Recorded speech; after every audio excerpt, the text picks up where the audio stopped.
Hey guys, I haven't made a video for you in a while, so I thought I'd make one for you now, just quickly giving some of my thoughts about what's currently happening with the situation in Ukraine, the kind of a specific issue Ukraine has to deal with before any kind of peace talks will have to take place.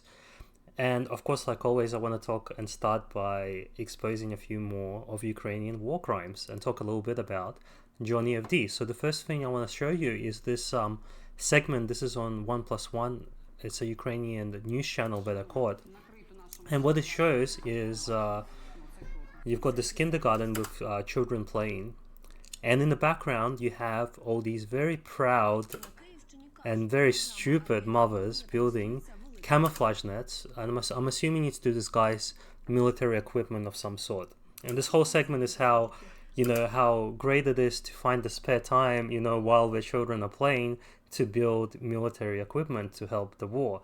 So the thing about this, like, do I actually think Russians will destroy a kindergarten to destroy, one workshop of camouflage nets but maybe they'll make, I don't know, maybe they'll make one a day or something like this, if even that. It could take them like a week. I don't know how long it will take to make one of these things. Like, would Russia, waste a missile to kill them and their children in order to take this kind of like factory out? No, but this just shows the arrogance and the indifference to their children's lives of these mothers. Like, I'm even disgusted to call them mothers, like, for them to do this and to not understand what they're currently doing. But this just shows you the kind of mindset. And I would say, again, it's particularly the Western Ukrainians that have this mindset. It just makes me sick that they would do this. Now, again, would Russia like bomb this particular kindergarten to destroy this workshop? No, but, and this is what Ukraine constantly does, is they'll have a massive workshop, or they'll have some target that Russia ultimately will have to destroy, and they set up these workshops within civilian areas or right above civilians, or they have staging areas in kindergartens and all this stuff, and they give Russia no choice in this war but to destroy those areas. And of course, after that, they can point the finger and oh, Russia destroy all these civilians. But look, it's like obvious to everybody now that you put civilians specifically in risk. I almost feel like you're doing it on purpose. If you weren't actually stupid, I'd say you were doing it on purpose. But I think it's probably a mixture of both. And I talked about how Western Ukrainians specifically have this arrogance, ignorance, and cruelty to them that other Ukrainians don't have, like myself as well. I believe, hopefully not. I don't know. Maybe I have a little bit of it, but yeah. So this is it makes me sick to my stomach. But here they are, proudly on openly talking about it on their, this is a proper news channel, so it's got 3 point something million subscribers to it, official channel of Ukraine. Now talking about putting military equipment in a civilian area, you have Johnny FD, who recently delivered a bunch of military vehicles, or vehicles for military use. At least these ones are camouflaged and not completely, blatantly civilian. At least these ones are distinguished. He did this in some kind of chapel. I didn't look which chapel it is, but it's a chapel. It's like a holy place, and they set up all these military vehicles. Now, if you want to kind of like burn a few brain cells watching his videos, you can, but I'm not going to even play any of it. I'm just going to like sum up what happened. Like, there's a video of him with that guy, like Aslan, or the Gandhi guy, who's very lucky to be alive, by the way. And they're talking about how, first of all, how Russians will pick out any tattoo and say that it's a Nazi tattoo. Well, to comment on that, I'll say that, yeah, Russia is very, very cautious and needs to pick up on certain tattoos that are specifically disguised to be Nazi ones. That does happen. Like, they will put something that might not outright look like a Nazi tattoo to disguise it in case they get caught. But they don't have to even do that. Like, there's a guy in this video who's got, first of all, the Azov shirt, and this guy has the Kraken hat on his head. So we all know what the symbology of the Azov battalion is. Like, you don't need to go out looking for these tattoos, right? And Johnny says, "It's this. You don't believe any of this Russian propaganda," and just he says this while having military vehicles inside a convent of some kind, inside a church, and he says that you shouldn't believe any Russian propaganda. Like the propaganda that Russian have been saying that Ukrainians use civilian facilities constantly, churches, kindergarten, schools, hospitals, for military purposes. And I'm not talking about hospitals just treating military people. I'm saying actually having weapons and things like this, there. So just the ignorance is astounding. I guess Johnny is a proper Ukrainian now. If he didn't look Asian, because he's never going to be accepted, because obviously the whole Mongol thing. That's the other thing. There's on the vehicles he's put the Mongolian warlord or something like this. I'll see if I can find it as it drives off. I don't know if you can see that, but so he's embraced his Mongolian heritage, I guess. What I think will happen to most of these cars is all of this paint is going to get stripped off, and they will be sold off, and the money will be pocketed, by some colonel or whatever they have in Ukraine. If not, outright just going to somebody's home and having it used for private use. So that's what I think is going to happen. I think, his face is certainly going to get scraped off straight away, because certainly the radicals are not very, very keen on the Mongols at all. So embracing that isn't a good move. But this just shows you the direction that, the direction I think Johnny FD has taken is a very dark path. Like, he's involved, and I mentioned this before, he's involved himself in a situation with a lot of death going around, with a lot of emotions and things, and in a country that is already very, very dangerous and very corrupt, even before the war started. So now, even more so, and he's really deep in it. So I don't think, I think he has a role to play in that he's exposing a lot of the stuff, through his ignorance and stupidity, but I don't think he's gonna end up. I don't think his story is gonna end up quite well. But we'll see what happens to him.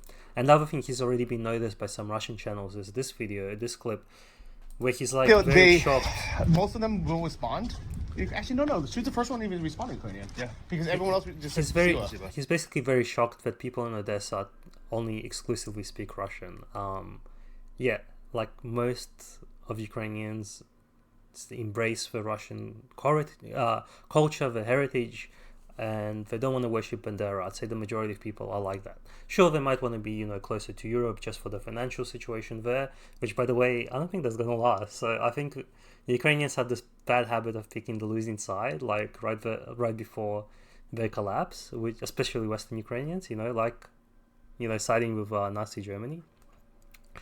But I'd say the majority of Ukrainians do like their Russian culture and heritage. They would prefer Pushkin over Bandera, and they don't want to worship Bandera. Which brings me to this issue of Poland, and I'm sorry you have to watch. I'll just put this, clip, because I don't want you to look at Johnny FD's head throughout me talking. But Poland has is starting to distance itself from Ukraine, and this was bound to happen. I think I made a video about how eventually people will grow tired of Ukraine's shit, the war crime, and the Nazi worship and things like this, and that's starting to happen, and it's starting to happen sooner rather than later. And with Poland being the first one, Poland in the beginning was quite adamantly supportive of Ukraine, and when that started to happen, before that I thought Poland was kind of based. And I never understood all these Polak jokes of Polish people being stupid, until I saw them supporting Ukraine. And that's kind of when I went, oh, okay, so those Polak jokes, they have some basis in truth. And Poland finally is starting to come to its senses, and it even described Ukraine as a drowning man that's gonna pull down anyone with them but they can, and this is absolutely true. This is absolutely true. So Poland has realized that yes, the biggest danger to them isn't Russia, because Russia was actually willing to give Poland a part of Ukraine. It was actually going to carve out a part of Ukraine and give it to them, because it doesn't want it. It doesn't want Western Ukraine. It wants the east, and it wants Odessa. And then the other parts would go to Hungary, and Poland and Romania possibly. Although Romania, aren't on the best of terms with Russia right now, but that's probably what would have happened. What Russia wanted to do if they weren't just a little bit not as competent as everyone thought they were. So that's the truth. But yeah, Russia has no aspirations to go into Poland, and all of that, like Ukraine is standing, is the only thing that's standing in between Russia and Poland, was just propaganda to uh, try and get Poland to outright intervene, because there was a moment in time where even the EU was trying to get Poland to kind of like go on its own and attack and help out Ukraine.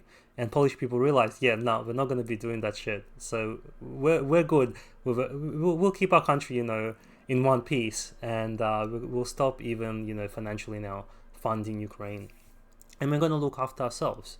Now, they have a long road to redemption, I believe. They literally spat on the graves of all the ancestors that the Ukrainian ancestors killed. And the Ukrainians still worship the people that massacred all the Poles to carve out a Ukrainian ethno-state in Galatia. They put them as outright national heroes. So for Poland to support Ukraine, it was just insane. But I spoke to, I have a few Polish people, and I'll tell you this: it was a 50-50 split, because 50% were outright like, yeah, Ukrainians are Nazis, like fuck those people, and the other 50%, they sort of got emotionally committed to, like, they bought into the emotional propaganda of like what was happening there, and they started to feel sorry for the Ukrainians. But if you pressed them hard enough, none of them were happy of Ukraine worshipping Bandera and Nazis. Like, they were very well aware of their history as well. It just, they let their emotions overcome them and blind them to those kind of facts. And I guess the emotions have kind of subsided now, and people are thinking more straight. One more thing I want to talk about before I finish this video, and that is where to go from here, because everyone now is talking about negotiations, Ukraine should negotiate, but this is the catch-22 when it comes to Ukraine. Because what you gotta understand is Ukraine is a very, very divided country. Not just amongst, the pro-Russians and the pro-Ukrainians, but you also have those very, very radical Ukrainian Nazis, like the outright satanic pieces of shit, specifically stationed around Advivka. And their ranks keep increasing as well. Like, it's not something that's like they have a lot of support, and the support will vary. About the radicalization will vary, but it's there. I still think they are the minority, but it's there, and they are also the best armed, the best trained, the most ferocious. Like, they have absolutely no qualm in killing civilians. They have been doing that for over 10 years. And not only that, is that even Russia is struggling to stop them. So they're so entrenched that they weren't scared of the Ukrainian government, because in the beginning, to keep the Minsk agreements, actually Ukraine had to try to make them stop, but they couldn't do it. And this is why I kind of feel a little bit sorry for Ukrainians, is that they're caught in the catch-22, because they have these radical, best trained elite fighters who are there helping their cause against the Russians, but at the same time they're kind of responsible for the whole situation as well. So it's very hard for them, because how do they get rid of them? Like, they can't because the radicals aren't going to stop fighting. Like, no matter what agreement Kiev will reach, and Zelensky, who's got absolutely no power at all, will reach with Russia, if they ever do it, the radicals are going to keep bombing Donbass, like, until they all get annihilated. And who's going to annihilate them? It's either going to have to be Ukraine or Russia. And Ukraine, there's no way they're going to do it. They're not going to kill the best soldiers. They're not going to find... First of all, they have to find people that will kill them. Then, like, even the Russians weren't able to kill them. So they're going to have to waste so many of their regular men to kill these radicals. So they'll be wiping out the most elite force.